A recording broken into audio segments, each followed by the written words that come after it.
Welcome back to the morning show here on Arise News. I'm Biola Alabi. And I'm Tundra Biola. MainOne Cable Company is preparing to expand the boundaries of wireless communication across Lagos, Nigeria's commercial capital, in line with its payoff line enabling West Africa's digital economy. According to the Chief Executive Officer of the company, Funke Opeke, MainOne's ambition for Lagos is inspired by the vision of the Lagos Governor-elect Babajide Sanwo-Olu, who noted precisely that technology will improve the rule of law, education, ease of doing business, and government processes of Lagos. We're now being joined by Funke Opeke to bring us up to date with this project. Welcome and good morning. Good morning. Good morning. Good morning. So this was a big announcement this week. There was a lot of fanfare and excitement. It's 25 billion naira going towards a digital Lagos. Give us a sense of how big this is for Lagos in comparison to other Nigerian cities and also other African cities. What does this mean for Lagos State? What this means for Lagos is that more than 10 million of the people living in Lagos will be less than 1 kilometer from the infrastructure that we're putting in place. And up to 15 million would be within 5 kilometers. So what that means is we're building infrastructure all over the state. It's a comprehensive plan to ensure every local government, every school, every health center, government offices, smart city cameras are all have access to broadband communications infrastructure, fiber optic infrastructure, around which you can deploy Wi-Fi, mobile, 4G services, and any kind of connectivity solution across the state. So Wi-Fi in all our public areas, parks, markets, bus stops, train stations. So that is what this means. It's not just building for a specific requirement. It's a requirement to ensure that the state has the infrastructure required to make it into a 21st century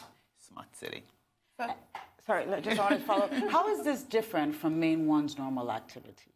Well, our normal activities prior to now, first we built a submarine cable and a data center, and we have about 700 kilometers of fiber in Lagos already.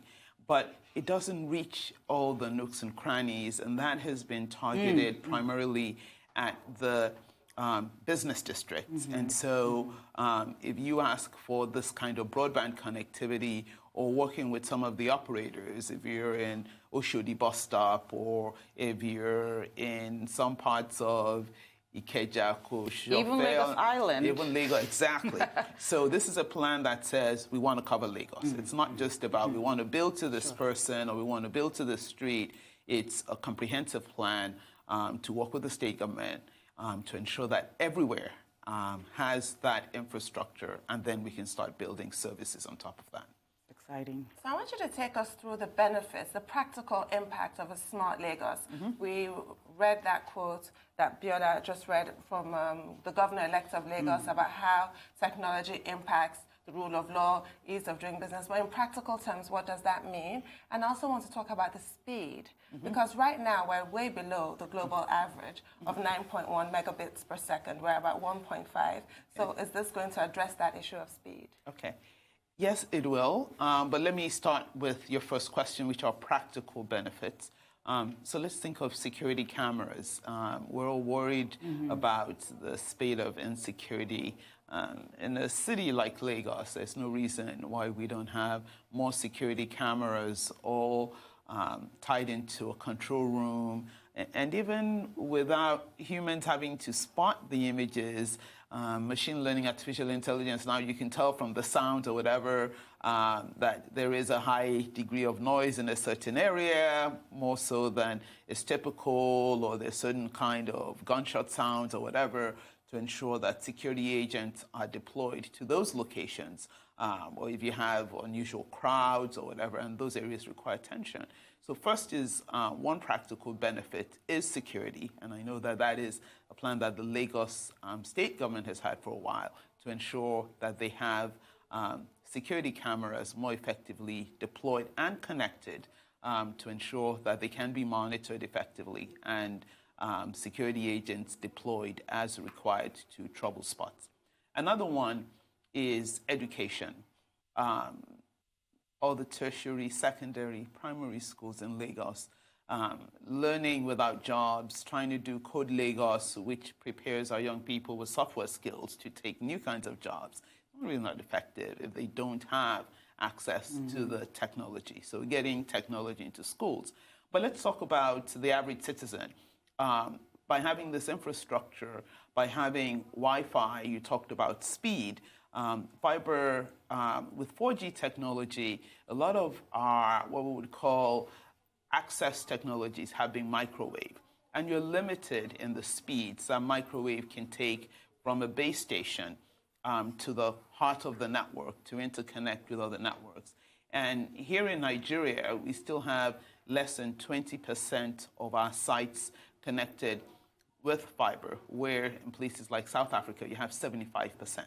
So this plan will ensure that all those mobile stations that are trying to do 4G have the fiber, and so they can transmit much faster speeds. And so when you're doing that download on your phone or you're trying to use Wi-Fi in a public place, then it supports much higher speeds. And I think so for most of the people of Lagos, the impact would be felt because we are collaborating with the telecom operators, with internet service providers, that they will be able to deliver faster speeds to your end devices.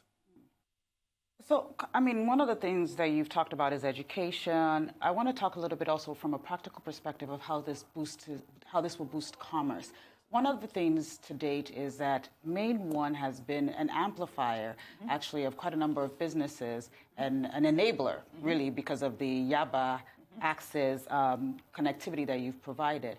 And because of that, there's been quite a number of companies that have gone on to raise money from different places to the tune of 500 million in foreign direct investment. Can you tell us more about how this could change and even, like, what is the potential now? Is it, is it limitless now? Well, well, we think it is, because we have established tech as a destination for investment in Nigeria. And so when you look at Yaba, we started with CC Hub, and we put in infrastructure in that district to enable them drive their business model. And it's difficult to drive this tech business models without superior access to the internet. And so, I mean, we're proud we've been able to support a lot of these companies, be it Andela, be it Conga, Hotels.ng, Flutterwave. Flutterwave, I mean, exactly. There's an endless list of them. And CC Hub, which is Hub, actually the engine of them. Gokada just raised money last week. 5.3 million. But, exactly. So exciting. Very exciting. So, we're seeing that supporting this business models, one, enables them to develop solutions that transform our society, create the jobs that we so badly need, and also raise capital. So it's fabulous, because without the technology, the business models don't work.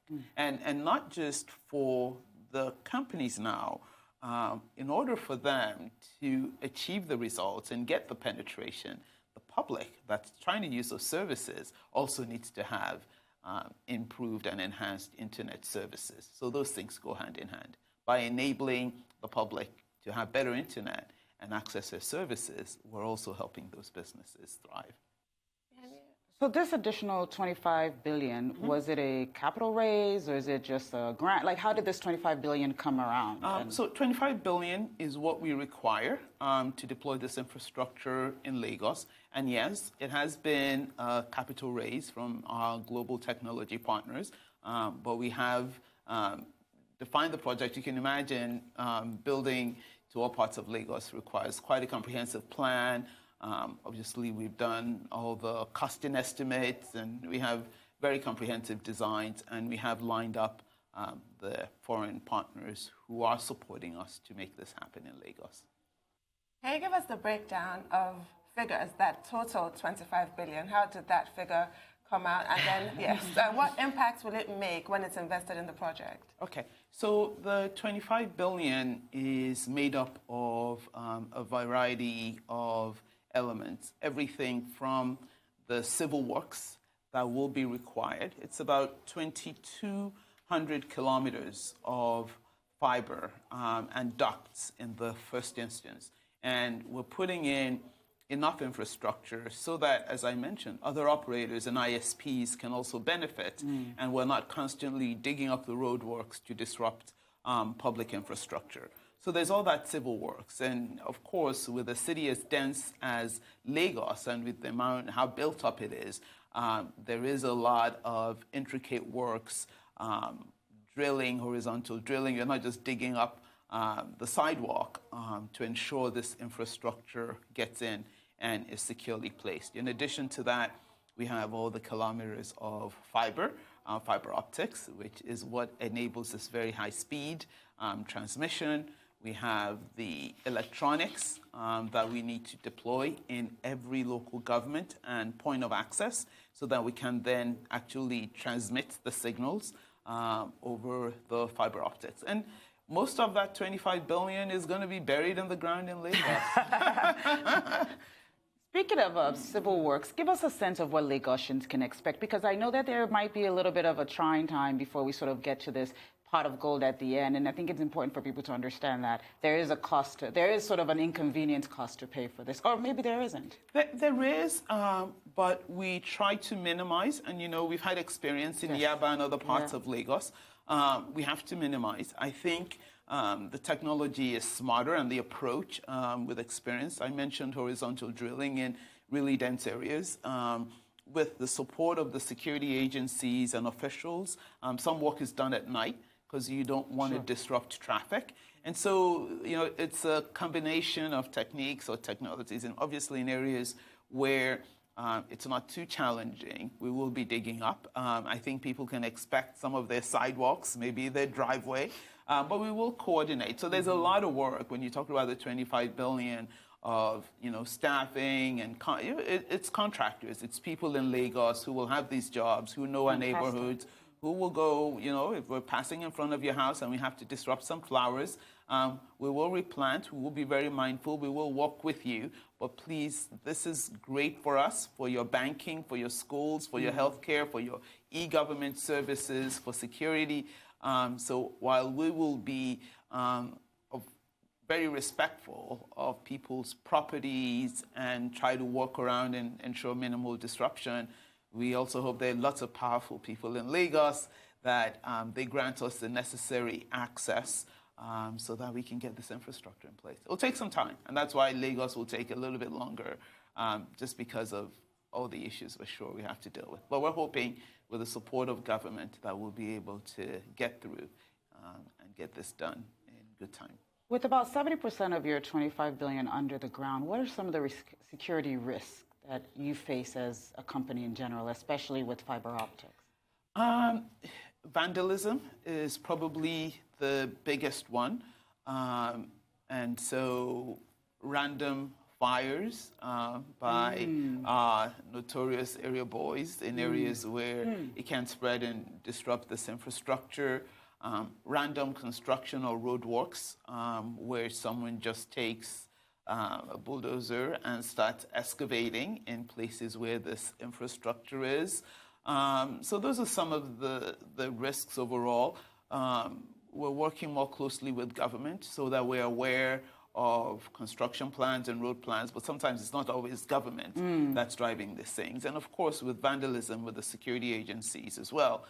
We also have private route patrols that are driving around, monitoring where activity is taking place and ensuring that when we spot anything about to happen, typically we want to prevent these things. We want to prevent it. Because you may just be the next person trying to use an ATM or do some very serious transaction and your services are disrupted. So we want people in a technology-enabled society to be mindful of that.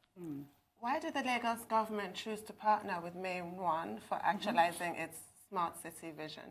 MainOne secured an InfraCo license from the NCC. So a few years ago, the government, the national government, came up with a national broadband plan, and the NCC went through a competitive bid process for fiber wholesale infrastructure providers in Lagos, and MainOne won that bid. And so it's on the basis of having secured the InfraCo license that we've gone out and developed these plans and worked with Lagos State and also raised the capital to deploy this network in Lagos. And speaking of the National Broadband Plan, it expired in December of last year.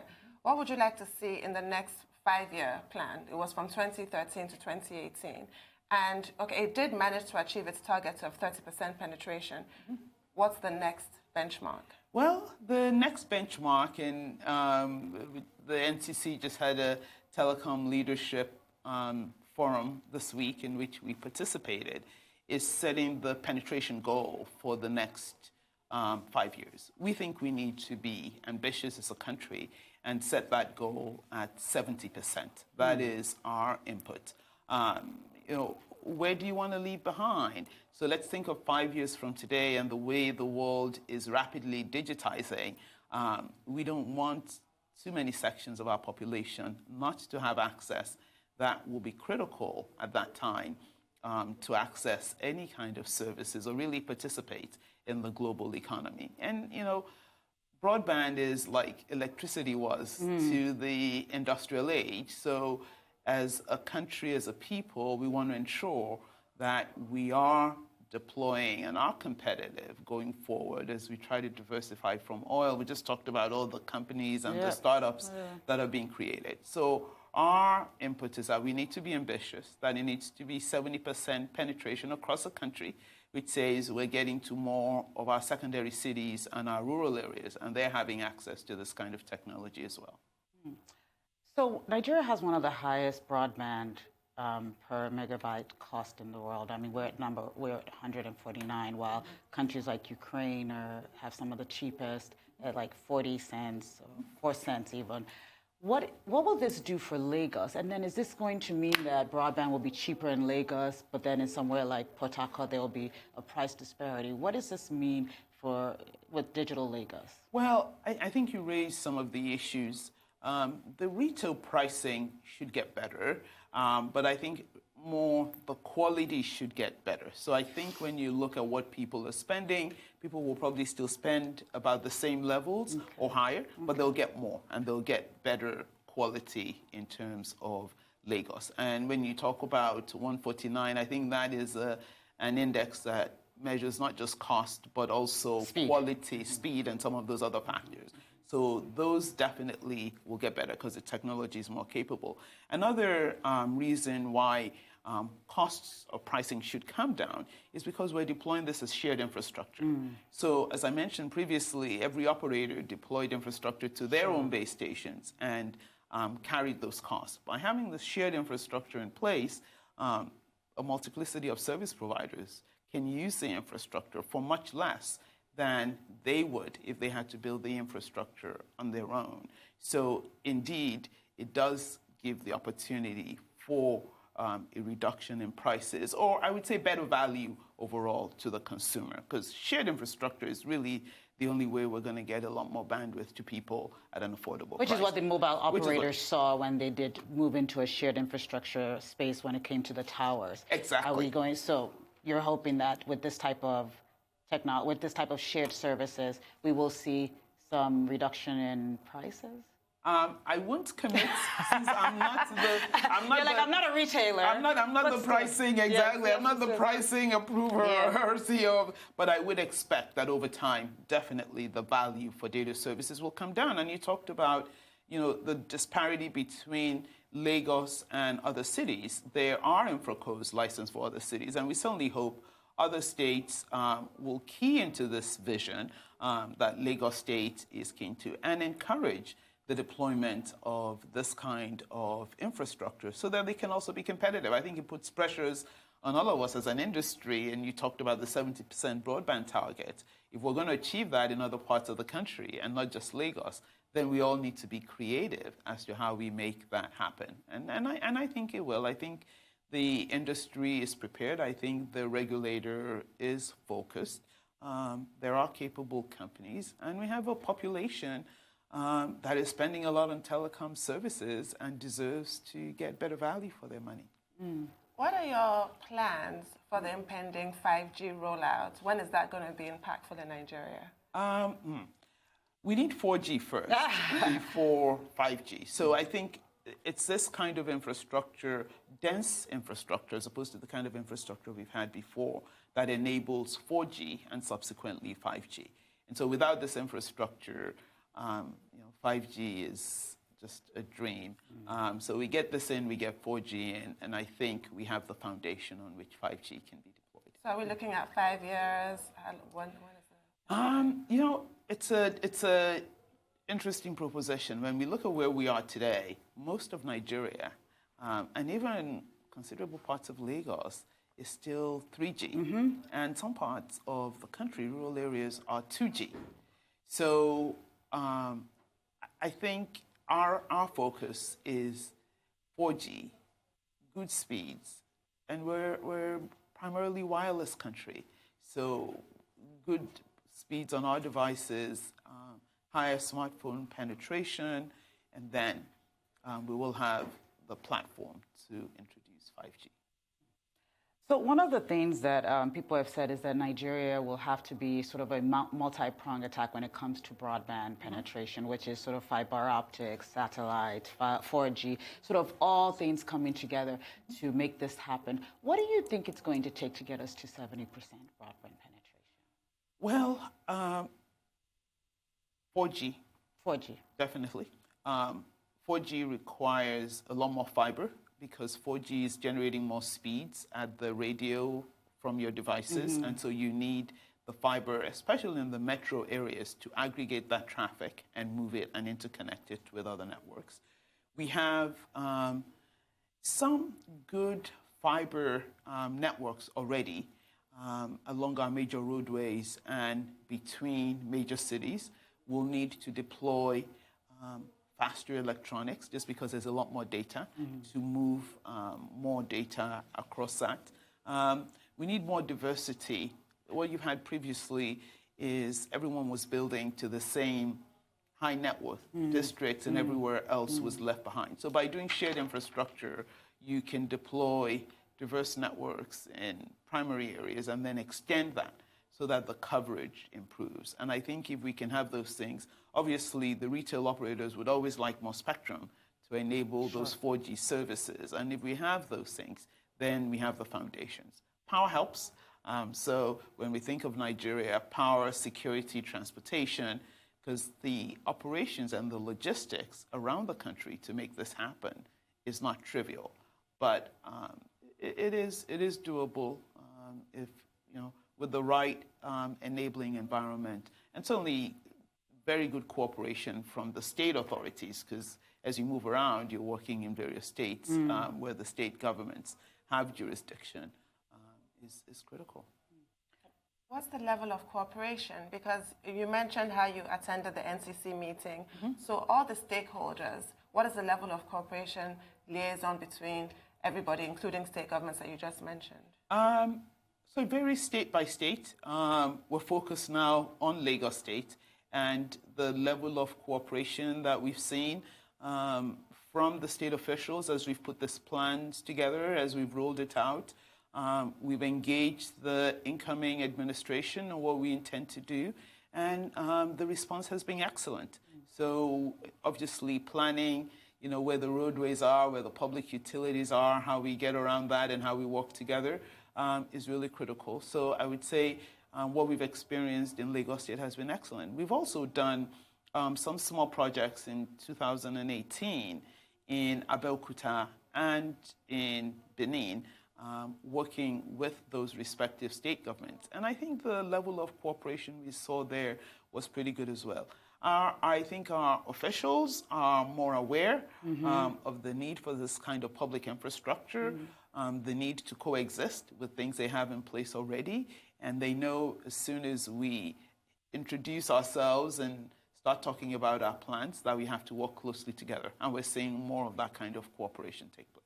So we're optimistic that as with more awareness, that our officials also want the right thing. Fantastic. I wanted to just sort of ask you a question, sort of something happening globally when you look at what's happening globally with companies like Huawei Network, which are very known for building huge infrastructure and backbones of the telco industry, and you look at what's happening with them in the U.S. and the European Union. How do you, I mean, and Huawei is pretty big on the African continent. How do you see their role as they sort of move around globally, and also their role in Africa? Do you feel that they will be their Africa partners? Do you think Africa needs to be concerned around security? Sort of some of the conversations happening globally. How does Africa become part of that, or is it just not that important to us? It is important, and perhaps more from a strategic standpoint rather than a tactical standpoint. So in terms of, you always need to be mindful of security. Whatever you do, as a network operator or even a network user, you need to be aware in this digital age of cybersecurity, and it's real. And so we need to be mindful of that. But really, Huawei is a supplier, an equipment provider. They continue to sell into many parts of Europe and the world. They are definitely in the top 3 when you think of suppliers of networking technologies to operators around the globe today. And unfortunately, I don't think that the current trade war is going to stop them or start making them unsuccessful. In some sense, they've already broken out of the gate. Sure. They're too far in train. They have a large base. They haven't been selling into the U.S. for quite a while.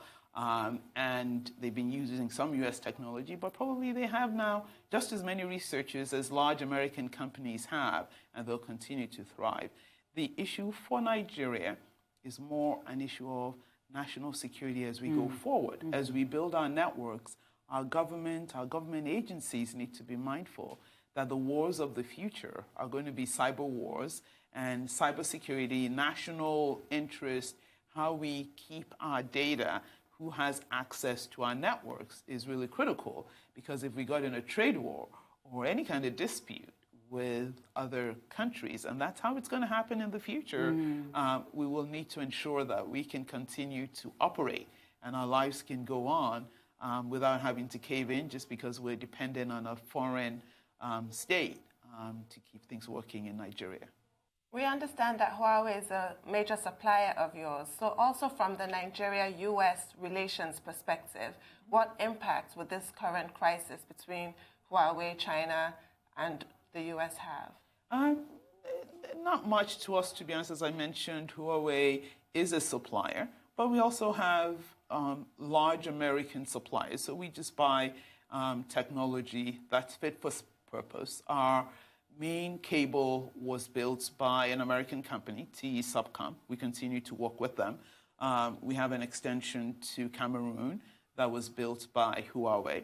We also have some local technology built by Huawei, but we also have local technology by Cisco, Ciena, other major American companies. So, and I think it's the same around the world, and that's hence this trade dispute is Huawei has provided a value proposition that has found their technology being deployed in major networks around the world.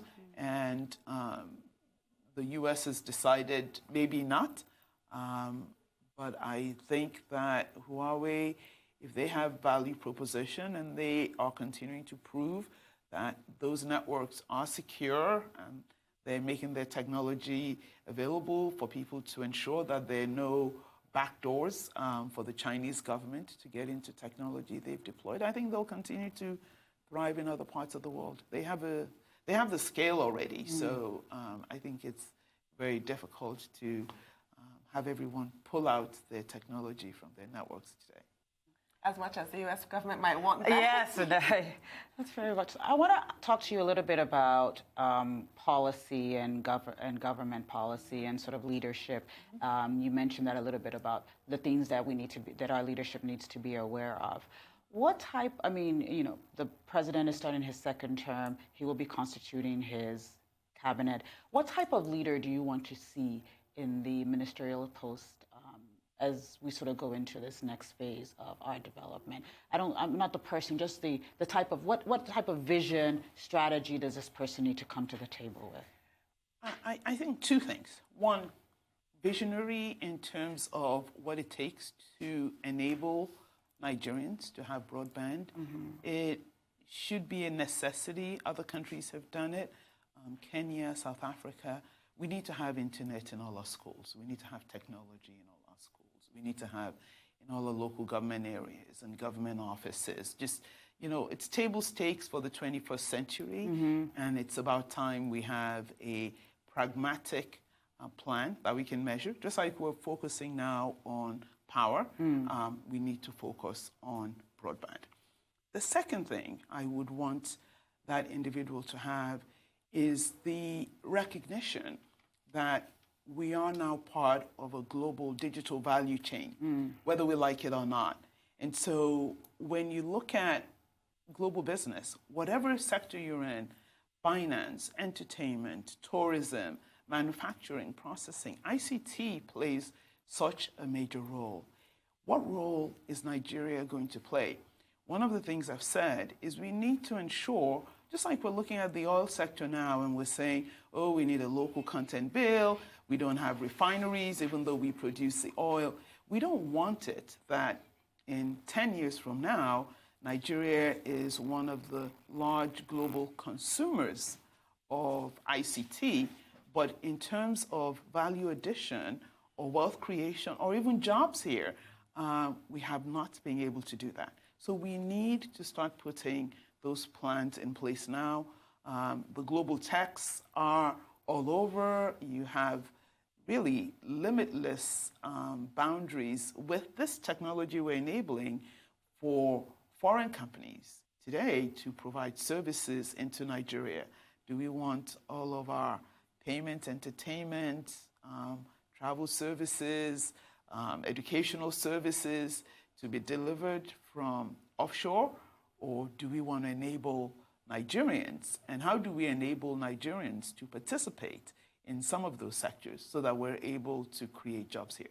I think those are the two things I would put on the agenda of the incoming administration. And I certainly hope as we try to diversify from oil, you can't avoid these issues. You have to address them. Thank you. You were named one of the top 50 women in the world in tech, not Africa. Yes, not Nigeria, the world. Can you tell us about that? I certainly feel very honored, humbled that the work we're doing is getting recognition. And it's not just myself. It's a team of brilliant Nigerians. And I have to say that. It shows the power of what we can do. We have started. We still see a lot more work to do. So I think it gives us a platform to continue to do this work, to say, okay, globally we're recognized. So clearly what we're doing is in line with global best practice. I think when we get Nigeria to that 70% mark, then we'll feel we have really accomplished. And maybe then we focus on 100%. Yes. But what is the role you intend to play personally in getting us to that 70% mark? Digital Lagos is a start. Raising 25 billion to put in the ground is no mean feat, and we hope we can do that and a lot more. Well, thank you so much, and once again, congratulations on all your achievement and everything you've done. I don't know if you have any more questions, but this has just been such a delight. I mean, I've always been a big admirer and fan of your work, and just to have you here has been a delight. Thank you so much for being here. Thank you, Biola. All that's left to say is thank you. Thank you so much.